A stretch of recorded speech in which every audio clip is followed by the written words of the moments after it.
Hi students, have a nice day. This video is the continuation of 10th Standard Science Part 2.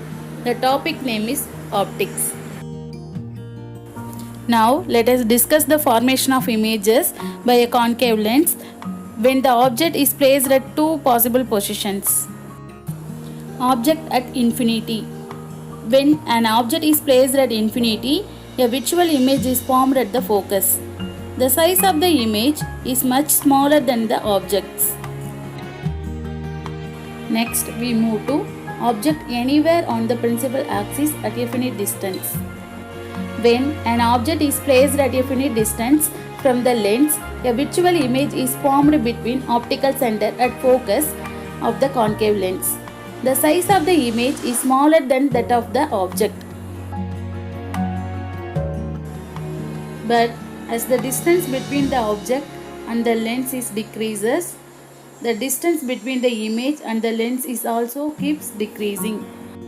Next, the application of concave lens is used as eye lens of Galilean telescope. They are used in wide-angle spy hole indoors. They are used to correct the defect of vision called myopia. Next, we move to lens formula. The lens formula 1 by f is equal to 1 by u plus 1 by v.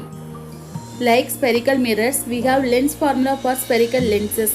The lens formula gives the relation among the distance of the object, distance of the image and the focal length of the lens.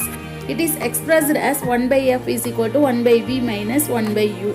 It is applicable to both convex and concave lenses.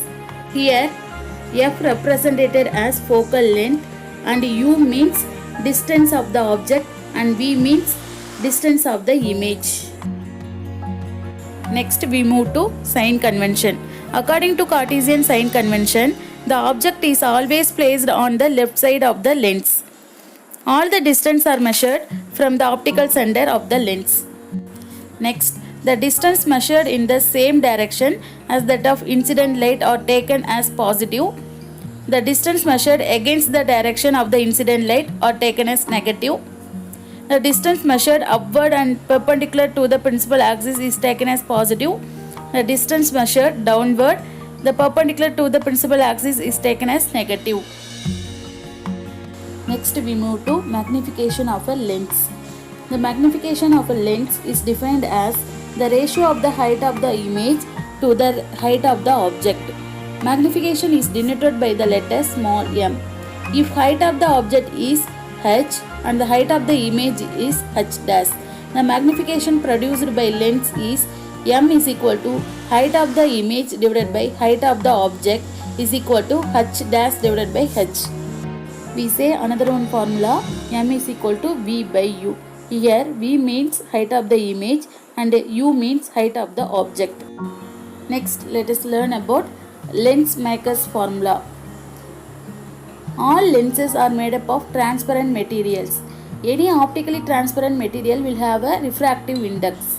The lens formula relates the focal length of a lens with the distance of the objects and image. For a maker of any lens, knowledge of radii of curvature of the lens is required.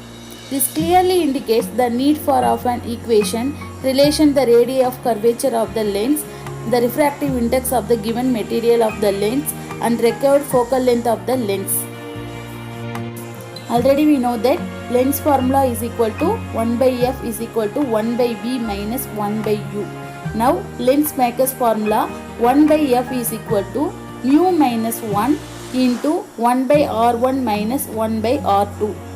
Here mu is the refractive index and r1 and r2 are the radii of the curvature of two faces of lens.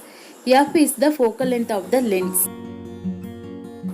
Next, we move to very important topic, power of lens. Its definition is defined as the reciprocal of its focal length. That means P is equal to 1 by F. Here P is represented as power of lens and F means focal length. The SI unit of power of lens is diopter. It is represented by the symbol capital D. If focal length is expressed in meter, then the power of lens is expressed in diopter. So, 1 diopter is equal to 1 meter per minus 1. By convention, the power of convex lens is taken as positive, whereas the power of a concave lens is taken as negative. For the next video, we will learn about structure of eye. Thank you.